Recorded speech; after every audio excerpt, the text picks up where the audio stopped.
Perdagangan saham di Bursa Efek Indonesia baru saja ditutup. Kita akan membahasnya bersama analis Sukor Sekuritas. Ya, IHSG ditutup melemah di level 6.000. Untuk membahasnya bagaimana prospek IHSG, kita telah bersama Bernardus Wijaya, CEO Sukor Sekuritas. Selamat sore, terima kasih sudah bergabung di Closing Market, Mas Bernard. Ya, selamat sore Berita Satu, terima kasih. Ya, baik. Kita lihat IHSG hari ini terkoreksi 0,28% ke level 6.041. Nah, Anda melihat sentimen apa saja yang mempengaruhi kinerja IHSG hari ini? Oke, jadi sentimen yang paling cukup mempengaruhi IHSG di pergerakan hari ini adalah kaitannya mengenai meeting the Fed yang akan dilaksanakan pada hari ini. Yang mana ini akan menjadi yang ditunggu-tunggu oleh para investor. Kaitannya akankah tapering ini akan dilaksanakan segera atau masih sesuai dengan ekspektasi di akhir tahun 2023 atau di awal tahun 2023. Nah, dengan wait and see seperti ini, karena kemarin sudah sempat bocor di salah meeting terkait mengenai ada potensi tapering dipercepat, ini yang mengakibatkan investor cukup khawatir terkait mengenai bagaimana keputusan malam nanti. Oleh karena itu mereka memilih untuk melakukan aktivitas profit taking terlebih dahulu sampai melakukan wait and see apa yang akan diputuskan malam ini. Dan jika tapering ternyata tidak dilaksanakan sesuai dengan ekspektasi banyak ekonom, tentu saja IHSG ada potensi rebound di perdagangan Senin nanti. Oke, menurut Anda, dari analisa Anda, kira-kira indikatornya apa sehingga the Fed ini melakukan tapering off?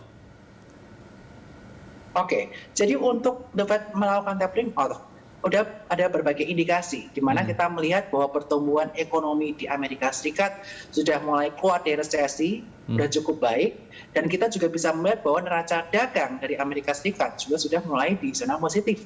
Ini menunjukkan bahwa Amerika Serikat ekonominya mulai pulih, mulai berjalan seperti biasanya, sehingga ada perlunya intervensi pemerintah untuk menahan laju pertumbuhan ekonomi ini. Karena ekonominya sudah cukup pulih.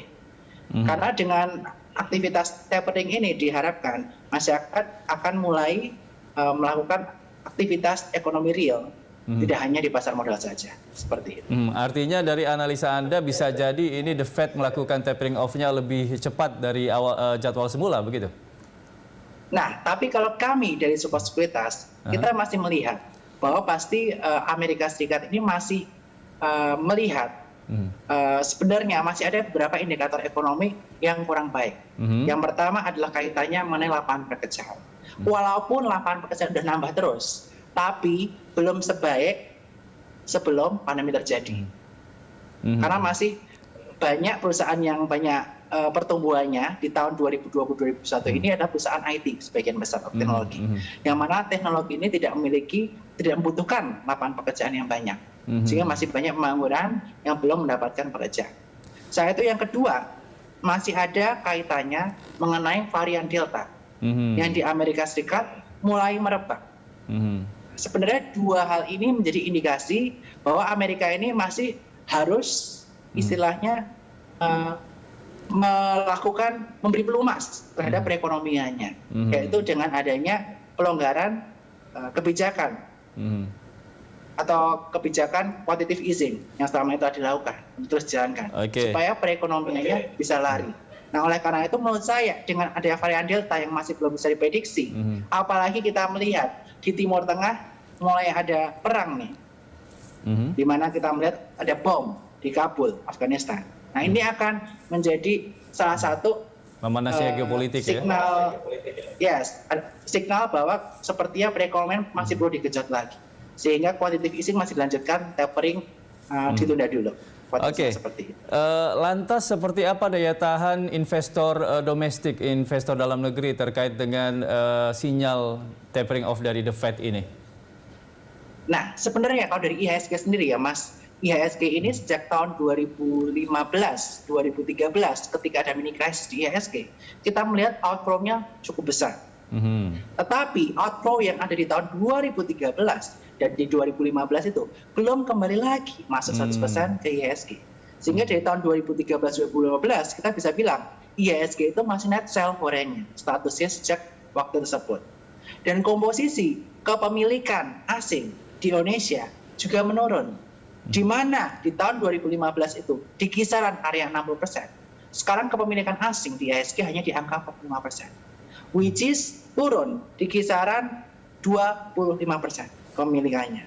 Ini mengindikasikan bahwa peran asing di IHSG tidak sekuat di tahun 2013 atau 2015. Misalnya terjadi tapering pun, IHSG potensi mengalami penurunan. Tapi penurunannya tidak akan secepat tahun 2013, 2015 dan sempat turun di kisaran area 25-30% dari puncaknya. Iya. Nah, oleh karena itu saya prediksikan penurunan IHSG di tahun 2021 ini, ketika misalnya tidak terjadi tapering, mungkin the bottom ada di kisaran area 5.750. Iya, tapi haruskah ada antisipasi dari investor lokal sendiri ketika sinyal dari tapering off ini semakin menguat, begitu? Oke, jadi kita Senin nanti sebaiknya Pak investor akan menunggu keputusan dari Interbank. Apakah mereka melakukan tapering atau tidak. Jika tapering masih belum dilakukan, kita masih bisa hold. Tetapi jika tapering akhirnya dilakukan dan menyebabkan IHSG breakdown support psikologis ya di area 6.000, kita bisa take profit sebaiknya. Nanti kita akan gunakan dana sebagainya untuk melakukan averaging down ataupun pembelian ketika menyentuh area support di kisaran area 5.800. Itu misalnya terjadi tapering. Tapi untuk saat ini potensi tapering menurut kami masih minim. Mengingat varian Delta, kemudian tenaga kerja yang masih belum balik ke sebelum pre-COVID, dan yang ketiga ada bom di Afghanistan yang mengakibatkan kondisi politik menjadi lebih kurang stabil seperti itu. Oke, baik. Terkait dengan prospek dan juga rekomendasi saham di IHSG sendiri, Anda melihatnya seperti apa dan kira-kira saham-saham di sektor apa yang patut dicermati atau juga dikoleksi? Oke, jadi untuk sektor yang perlu kita perhatikan adalah di hari Senin nanti, jika IHSG menyentuh area support, area psikologis di 6.000, kita bisa perhatikan yang pertama ada sektor finansial sebagai penggerak utama indeks. BBRI kita bisa perhatikan area support di area 3.800. Ini menjadi salah satu perbankan yang cukup tertinggal dibandingkan perbankan yang lainnya, termasuk BCA. Kemudian area lainnya yang perlu kita perhatikan selain BRI, kita bisa perhatikan BBNI. BBNI bisa perhatikan area support 5.250. Itu dua saham dari sektor perbankan yang bisa kita perhatikan, dan BBNI ini laporan keuangan semester 1 meningkat cukup signifikan dibandingkan semester 1 tahun 2020. Kemudian selanjutnya dari sektor otomotif, kita bisa perhatikan Astra International. Astra International masih bergerak di level area supportnya di area 5.050. Dan selain dari saham-saham blue chips ini, kita bisa perhatikan di sektor batu bara, yang mana laporan keuangan belum dikeluarkan oleh perusahaan-perusahaan batu bara.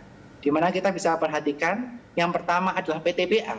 Kita bisa lakukan aktivitas pembelian di dekat area support 2070 dan 2000. Di mana potensi Q2 kenaikan result dari PTBA akan cukup signifikan karena kenaikan harga dari batu bara. Sehingga PTBA ini kita targetkan dari sekuritas secara fundamental di angka 3.200, walaupun secara teknikal kita bisa memperhatikan area resistance 2.300 terlebih dahulu. Dan selanjutnya ada United Tractor. United Tractor kita bisa perhatikan di area support 19.000 dengan target price dari sekuritas di area 30. Begitu target dari kami. Bagaimana dengan saham-saham di teknologi? Karena mengingat Goto ternyata menunda IPO-nya, kemudian juga Blibli rencananya juga akan IPO, walaupun belum jelas, belajar juga dari pengalaman Bukalapak begitu. Anda melihatnya untuk saham teknologi seperti apa, Mas Bernard? Oke, untuk saham teknologi kita bisa memperhatikan beberapa saham, terutama kaitannya mengenai saham-saham digital banking. Di mana digital banking ini akan melakukan namanya aktivitas right issue untuk memenuhi peraturan OJK, di mana akhir tahun 2021 ini modal minimal adalah 2 triliun untuk perbankan, dan tahun depannya lagi di 3 triliun untuk bank digital yang sebelumnya dari bank konvensional. Nah, kira-kira bank apa yang cukup menarik untuk kita perhatikan? Yang cukup menarik untuk kita perhatikan yang pertama adalah Bank MNC Internasional atau BABP, yang mana direncanakan akan bergabung dengan ekosistem dari RCTI Plus, Vision Plus, dan baru saja kemarin dia melakukan launching dari Motion Trade-nya atau MNC Sekuritas, yaitu dari holdingnya BCAP. Sehingga kita bisa melihat BABP ini masih cukup menarik, apalagi nanti tanggal 30 Agustus ada pengumuman dari grup MNC apakah sudah mendapatkan efektif dari OJK atau belum terkait mengenai right issue dari BABP ini sendiri. Dan jika right issue itu akan dilaksanakan, tentu saja ini akan menarik para investor untuk melakukan pembelian saham, sehingga mereka akan mendapatkan harga saham yang lebih murah. Sehingga untuk BABP ini sendiri kita bisa perhatikan beberapa resisten dengan support di angka 420, resisten yang bisa diperhatikan ada di angka 460 dan juga 490 dan selanjutnya di angka 520. Itu yang bisa diperhatikan. Oke, baik. Terakhir, Mas Bernard, kira-kira prediksi Anda untuk kinerja IHSG di awal pekan depan seperti apa? Oke, perkiraan IHSG di minggu yang akan datang tentu saja akan bergantung kepada keputusan The Fed di malam hari ini. Walaupun begitu, kita masih yakin The Fed malam hari nanti masih belum melakukan tapering atau masih melanjutkan quantitative easing dilakukan oleh The Fed. Oleh karena itu, kita perkirakan IHSG akan mampu bertahan di area support 6.000 dengan area resisten yang perlu diperhatikan adalah area 6.065 dan 6.120. Seperti itu. Oke, baik. Terima kasih Mas Bernard sudah memberikan analisanya di closing market. Selamat kembali beraktivitas.